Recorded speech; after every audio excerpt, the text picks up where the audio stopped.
Bismillahirrahmanirrahim. Assalamualaikum warahmatullahi wabarakatuh. Perkenalkan sebelumnya, nama saya Fujar Ahmad Safisra dengan akhiran NIM 038. Di sini saya akan memberikan penjelasan terkait bagaimana cara untuk menguji validitas, reliabilitas, dan juga normalitas. Di sini sebelum kita masuk pada pembagian materi, saya akan menjelaskan sedikit terkait dengan uji validitas. Di sini ada dua ketentuan yang perlu kita perhatikan sebelum melakukan uji validitas. Yang pertama yaitu jika R hasil atau jika R hitung itu lebih besar daripada R tabel, maka data yang kita hasilkan atau kita cari itu valid. Dan juga begitu sebaliknya, jika R hasil itu kurang dari R tabel, maka tidak valid. Dan adapun cara yang kedua atau untuk menguji validitas yang kedua bisa kita lihat di bagian signifikan. Jika nilai signifikan itu kurang dari 0,5 maka valid, dan begitu pula sebaliknya, jika nilai signifikan kurang dari 0,5 maka tidak valid. Saja masuk kepada tabel untuk menentukan nilai signifikansi. Di sini kita menggunakan metode dua arah sebagaimana yang telah dijelaskan oleh Ibu sebelumnya. Adapun rumusnya itu N dikurang 2, dan kebetulan responden kita tuh ada 30. Maka 30 dikurang 2 hasilnya 28. Kita lihat di bagian tabel 28.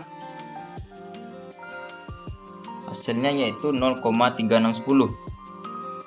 Sebagaimana yang telah dituliskan di PowerPoint saya, yaitu R-nya 3610. Langsung saja kita masuk ke Excel. Di bagian pelayanan kita akan mengcopy terlebih dahulu tabel ini, baru kita masukkan ke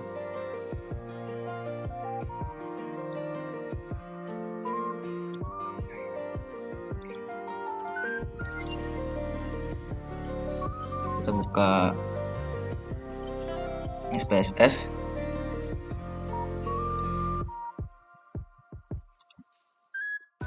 Data view, lalu kita pencet di sini, klik kanan, paste with variable names. Nah, ini bagian keamanan. Lalu untuk mempersingkat waktu, sini saya langsung saja memasukkan bagian pelayanan. Nah, di bawah ini kita blok.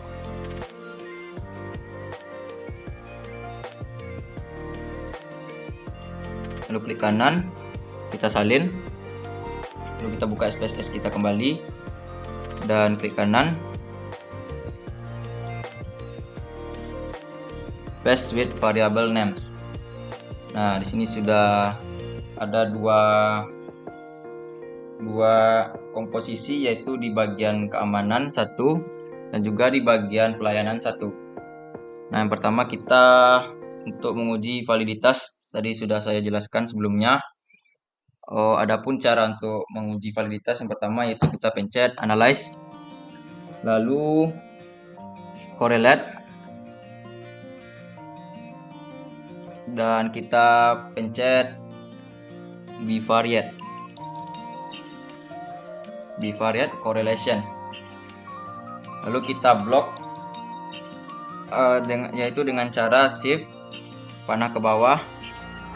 Lalu kita mencantumkan total score juga, pindahkan ke variables, dan ini sudah sesuai dengan ketentuan. Lalu kita pencet OK.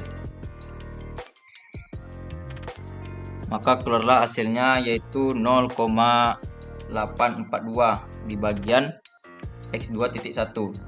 Nah, tadi kan sudah dijelaskan bahwasannya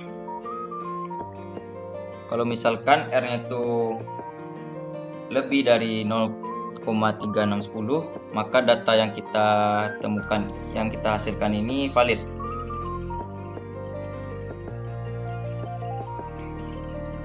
Dan juga di bagian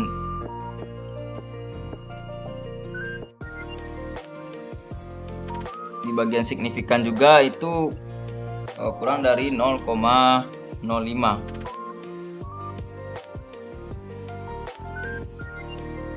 maka data yang telah kita dapatkan itu valid.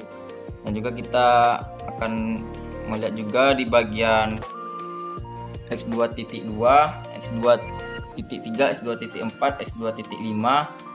Dari keseluruhan ini di bagian total skornya itu lebih dari 0,3610, dan juga di bagian signifikannya itu kurang dari 0,05. Maka bisa dibilang data yang kita dapatkan ini bersifat valid. Lalu yang kedua, di bagian pelayanan, kita kembali di bagian tabel, lalu kita pencet sama yang sebelumnya, yaitu analyze, correlate, dan bivariate correlation. Kita Ctrl A, kembalikan, lalu kita ambil di bagian keduanya, yaitu di x3.1, kita shift sampai ke bawah bersama total score ke bagian variabel, lalu pencet OK. Nah, di sini hasilnya juga di atas dari 0,3610 di bagian total, di bagian percent correlation, dan juga di bagian signifikannya itu kurang dari 0,5, maka dikatakan semuanya ini bersifat valid. Lalu langsung saja ke bagian kedua, yaitu uji reliabilitas. Nah, di sini ada dua poin yang perlu diperhatikan dalam melakukan reliabilitas. Yang pertama itu jika alfanya itu lebih dari 0,7, maka dia bersifat reliable atau reliabilitas. Dan sebaliknya, jika alfa itu kurang dari 0,7, maka dia tidak bersifat tidak reliable atau tidak reliabilitas. Langsung saja di bagian pengeksekusiannya, kita buka terlebih dahulu SPSS-nya, bagian tabel, kita pencet analyze, lalu di bagian scale. Nah, lalu kita pencet reliability analysis. Dan dari semua poin ini kita terlebih dahulu mengambil bagian keamanan. Caranya itu sama seperti sebelumnya, yaitu shift panah ke bawah. Namun di sini perbedaannya dengan validitas, kita tidak mencantumkan total score. Lalu kita pindahkan ke items, lalu statistik. Nah, di sini nih kita ubah ke scale if item delete.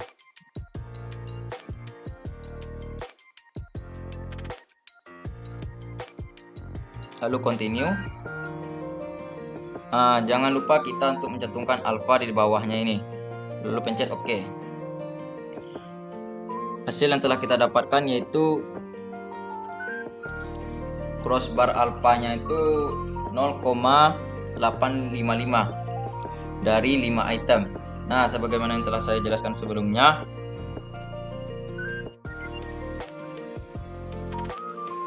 kalau misalkan nilai reliabilitas ini yang kita uji ini lebih dari 0,7, maka ini bersifat reliable atau reliabilitas. Lalu selanjutnya kita masuk ke bagian pelayanan yang reliabilitas. Kita buka tabel, lalu pencet analyze, sama seperti sebelumnya, kita pencet scale.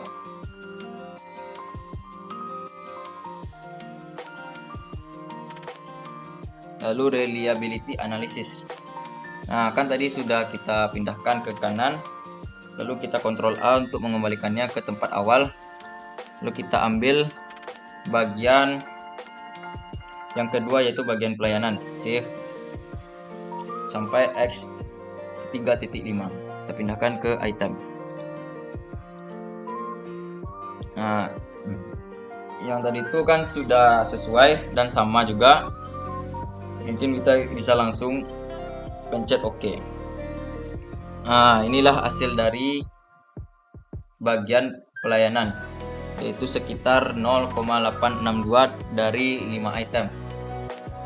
Maka data yang telah kita cari ini bersifat reliable atau reliabilitas.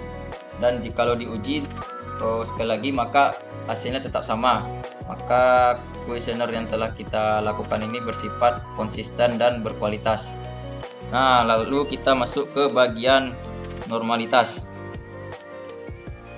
Di sini ada di bagian normalitas ini ada 3 komponen yang ingin saya jelaskan terlebih dahulu sebelum masuk ke pembagian atau penjelasannya.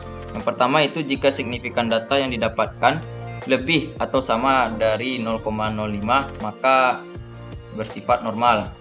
Adapun kurang dari 0,05 maka data yang kita hasilkan itu tidak normal. Dari contoh kasus ini, sebelum ini saya sudah cari terlebih dahulu, maka data yang kita lakukan ini bersifat tidak normal. Adapun cara penyelesaiannya itu dengan cara non parametrik. Langsung saja di bagian eksekusi kita buka tabel. Lalu kita pindahkan ke bagian variable view. Nah, sebelum kita lakukan analyze, kita ubah dulu bagian nominal ini menjadi bagian scale terlebih dahulu.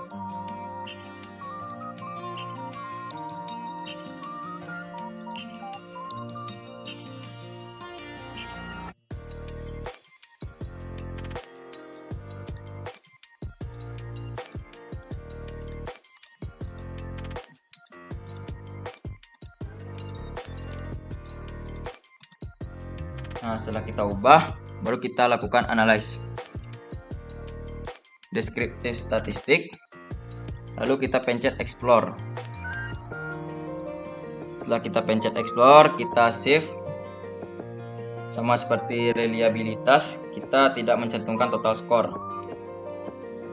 Cukup sampai 5 poin saja. Lalu kita pindahkan ke kanan atau dependent list. Kita pencet statistik. Deskriptif dengan persentase 95%. Lalu pencet plots.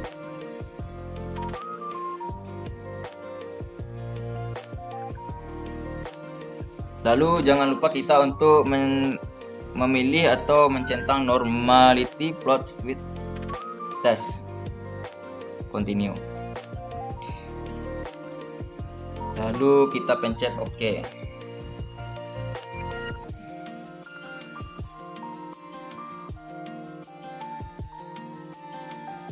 Kita buka ke test of normality. Nah, di sini kita berpatokan kepada signifikan, dan sebelumnya data kita ini kan 30 responden. Alhasil kita mengambil Shapiro Wilk. Nah, dari kelima poin ini kurang dari 0,05, maka dapat dinyatakan bahwasannya data kita yang cari ini bersifat tidak normal. Kurang dari 0,05. Lalu lanjut ke bagian pelayanan. Analyze, descriptive statistik, explore. Kita kembalikan terlebih dahulu semua yang ada di bagian kanan ini.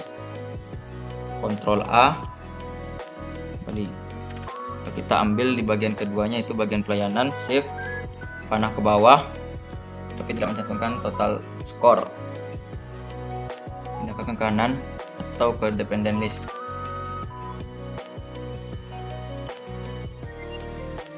Tadi kan sudah sesuai dan sama, jadi kita langsung saja pencet OK.